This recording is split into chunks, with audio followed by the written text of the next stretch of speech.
Bienvenidos a Philo and Use. Hoy haremos un análisis sobre Mersault. El personaje principal de la obra El extranjero de Albert Camus, sin duda es uno de los personajes que más han atraído al mundo de la literatura, tal vez en cierta medida porque muchos se sienten en parte identificados con él.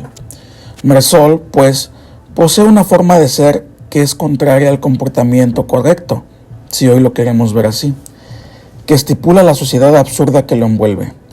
El personaje de la obra de Camus está en medio de un sistema que le es ajeno, que actúa de manera absurda y exige a los sujetos que vivan al margen de estas reglas ridículas que no toman en consideración la verdadera dimensión del ser humano. Mersault no es una persona en lo absoluto incapacitada para sentir.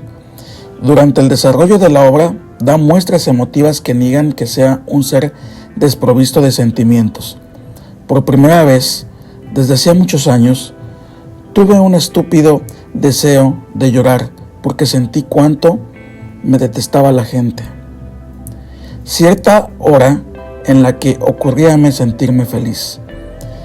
Es claro que los sentimientos de Mersault, su modo de sentir, posee un carácter extranjero frente a la mirada de las personas que lo rodean. Es esta incompatibilidad e incomprensión lo que puede causar que se lo juzgue como un ser carente de emociones.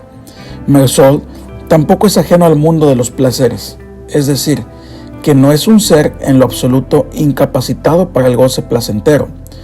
Las relaciones que establece con otras personas tienen en cierta medida un tinte de conveniencia. Por ejemplo, la relación que mantiene con María, la mantiene porque le genera placer. Es claro que no ama a María, pero que ama el placer que ésta le genera. Extraña el goce sexual que ella le brinda. Mersault disfruta de los placeres diversos, y su vida gira en cierta medida en torno a ellos. Para comprobar esto, basta con leer el siguiente extracto de la obra.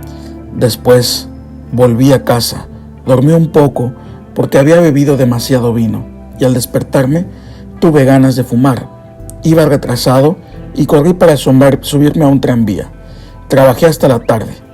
Hacía mucho calor en la oficina, y cuando salí, al atardecer, gocé viniendo lentamente a lo largo de los muelles. El cielo era verde y me sentía contento. Con todo, volví directamente a casa porque quería hacerme unas patatas cocidas. En el extracto se aprecia una persona que actúa conforme al placer. Así, bebe en exceso, fuma, goza al caminar, asea su casa y al momento de contemplar la naturaleza. El comportamiento de Mersault entonces está dotado de unos sentimientos que se mueven con un carácter extranjero y de una sensibilidad de los placeres bastante alta. Muchas de las acciones de Mersault están, pues, como ya vimos, vinculadas a un cálculo placentero. Este cálculo dentro de su conducta puede pasar desapercibido y entenderse a Mersault como un sujeto cuyo actuar no obedece a su constitución humana, es decir, que su actuar no se rige por cuestiones que normalmente influyen en el actuar de una persona, como por ejemplo sentimientos, placeres, etc.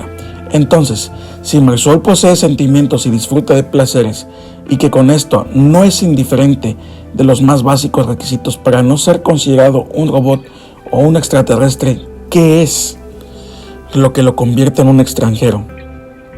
La respuesta es obvia. Sus sentimientos, como su cálculo para el placer, no son concebidos como naturales y adecuados por la sociedad que lo observa. El extranjero de las costumbres, de sentimientos, ya que sus sentimientos son también extranjeros, rechazados por colocar muchas veces al placer como un fin. Mersault vivirá y será condenado. La muerte entonces llega como una condena que ejerce la sociedad ante un monstruo, que genera repulsión y susto.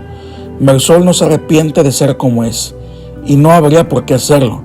Y como vimos, tampoco está en capacidad de hacerlo, puesto que para arrepentirse tendría que sintonizar con un modo de ser que él no comparte. Al final, cercano a su muerte, hace memoria de su vida y no niega el hecho de haber sido feliz. Sentí que había sido feliz y que lo era todavía. Mersault entonces es feliz, pero la felicidad no posee y no obedece a dogmas religiosos, ni a la realización de ciertas conductas impuestas por la sociedad, ni a un deber ante ella. La felicidad de Mersault se halla en la corroboración de su propia existencia. saber ser resistente y vivir esa conciencia de ser es lo que le importa. Y lo demás no tiene más relevancia que eso. Ninguna de sus incertidumbres valía más que un cabello de mujer. Yo parecía tener las manos vacías, pero yo estaba seguro de mí, seguro de todo, más seguro el seguro de mi vida y de esa muerte que me iba a llegar. Marsol, a fin de cuentas, es un mártir que critica el estúpido e inviable camino que impone la sociedad, las reglas que ésta estipula y que no atañen al hombre, que no consideran su dimensión humana y porque consiguiente lo desnaturalizan. La muerte de Marsol es como la crucifixión de Jesucristo, una muerte en medio de miradas de odio que no comprenden verdaderamente la situación absurda que lo envuelve. El hecho de que la historia de Camus nos remueva hasta el día de hoy es debido a que el padecimiento de Marsol es sin duda el padecimiento de muchas de las personas que habitan en este mundo, y su búsqueda es una búsqueda que también es reconocida como tal por muchos.